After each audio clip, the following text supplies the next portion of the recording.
అమ్మో ఏం చేస్తున్నావు? ఏం లే చెప్పు. ఇది ఒక చిన్న డౌట్ వచ్చింది. వేడి నీళ్ళ చల్ల నీళ్ళు వస్తే చల్లగా ఎందుకైతే? ఇట్లాంటి క్వశ్చన్స్ నేను చదువుకునే దాంట్లో లేవు. నాకు ఇట్లాంటి క్వశ్చన్స్ అడగకు. 10th క్లాస్ పాస్ అయినావా ఫెయిల్ అయినా? పాస్ అయినా. ఉందా సర్టిఫికేట్? ఉంది. వేస్ట్ అయితే. ఎందుకు వేస్ట్? తెలుగులో సర్టిఫికేట్ లో తెలుగు సబ్జెక్ట్ ఉంది. తెలుగు ఎందుకు యూజ్ అవుతుంది? నీకు క్యాలెండర్ చూసి చెప్పడానికి యూజ్ అవుతుంది. హిందీ ఉంది. హిందీ ఎందుకు యూజ్ అవుతుంది? పానీపూరి దగ్గర భయ్యా తోడ ప్యాజ్ దాలో అనడానికి యూజ్ అవుతుంది. ఇంగ్లీష్ కన్నయ్యకి ఏబిసిడి నేర్చుకోవడానికి యూజ్ అవుతుంది.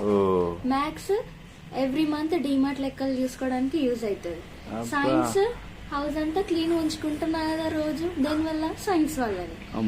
సోషల్ రోజు వెదర్ కండిషన్ చెక్ చేసుకుని బట్టలు ఎప్పుడు ఆరేసుకోవాలి, బట్టలు ఎప్పుడు ఉతుక్కాలి, ఎప్పుడు వడియాలు పెట్టాలనేది యూజ్ అవుతుంది.